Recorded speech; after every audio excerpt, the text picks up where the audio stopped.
तो आज हम आपको 29 साल की नैना साहनी हत्याकांड के बारे में बताएंगे, जिसको उसके पति सुशील शर्मा ने 3 गोली मारकर उसकी हत्या कर दी थी और उसकी लाश को ठिकाने लगाने के लिए एक होटल के तंदूर में जलाने की कोशिश की थी, लेकिन तभी उसका भांडा फूट गया।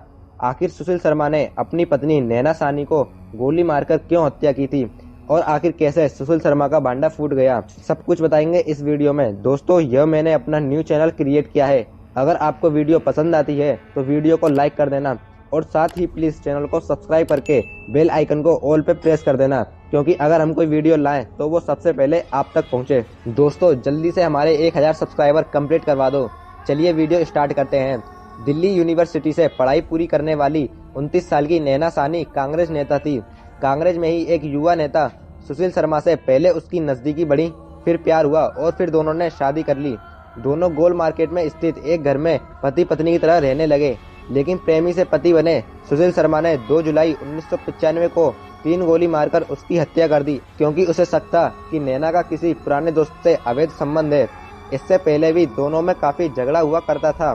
जब नैना ने अपनी शादी सार्वजनिक करने के लिए सुशील शर्मा पर दबाव बनाना शुरू कर दिया था, इससे अक्सर दोनों के बीच झगड़ा होने लगा था। इससे तंग आकर नैना ने विदेश जाने का फैसला कर लिया था।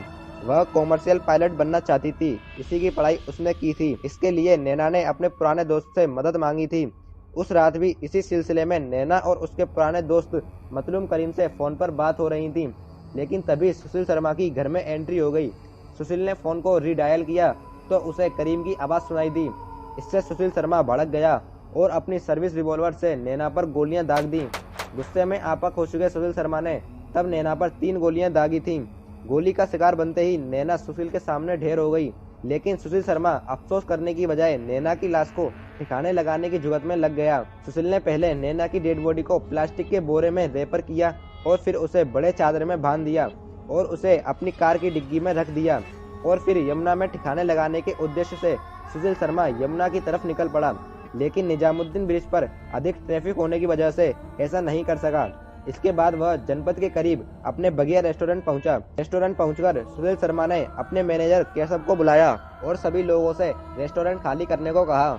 सभी स्टाफ को 25-25 रुपए देकर जल्द से जल्द घर भेज दिया गया। इसके बाद सुशील शर्मा ने केशव की मदद से नैना की लाश को कार की डिग्गी से बाहर निकाला और उसे धधकते तंदूर के पास ले गया। दोनों ने मिलकर लाश को तंदूर के ऊपर रख दिया। क्योंकि तंदूर का मुंह छोटा था, इसीलिए लाश उसके अंदर नहीं जा रही थी। इसीलिए सुशील शर्मा ने लाश को चाकू से काटकर तंदूर में डालने लगा।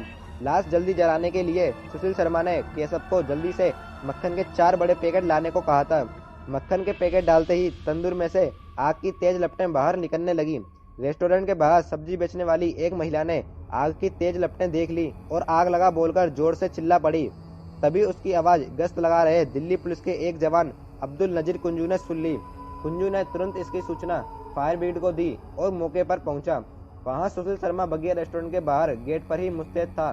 कुंजू रेस्टोरेंट के अंदर जाने लगा तो बाहर खड़ा सुशील शर्मा कुंजू को अंदर जाने से मना करने लगा और बताने लगा कि पार्टी का झंडा बैनर जला रहे हैं। कुंजू को इसकी बात पर शक हुआ तो वह रेस्टोरेंट के पीछे वाली दीवार के ऊपर से कूदकर अंदर पहुंचा और देखा कि तंदूर के पास रेस्टोरेंट का मैनेजर केशव खड़ा हुआ था। कुंजू के पूछने पर केशव ने भी यही बताया कि पार्टी का बैनर पोस्टर जला रहे हैं, लेकिन कुंजू को केशव की घबराहट पर शक हो गया। कुंजू ने केशव को तंदूर की आग बुझाने को कहा तो वह मना करने लगा, लेकिन जब कुंजू ने तंदूर की आग बुझाई तो कुंजू के पैरों तले जमीन खिसक गई। उसने देखा कि तंदूर में एक महिला की लाश जलाई जा रही थी। कुंजू के पूछताछ करने पर केशव ने बता दिया कि ये लाश सुशील शर्मा की पत्नी नैना साहनी की है। कुंजू जब रेस्टोरेंट के बाहर सुशील शर्मा को गिरफ्तार करने गया तो सुशील शर्मा वहां से फरार हो चुका था। दिल्ली पुलिस के जवान ने तुरंत यह जानकारी अपने अफसरों को दी। तुरंत यह खबर आग की तरह दिल्ली के सियासी गलियारों से लेकर गली मोहल्ले में फैल गई। इस घटना के बाद लंबे समय तक लोगों ने तंदूर का खाना खाना बंद कर दिया था। फिर काफी भागने के बाद 10 जुलाई 1995 को सुशील शर्मा ने सरेंडर कर दिया था।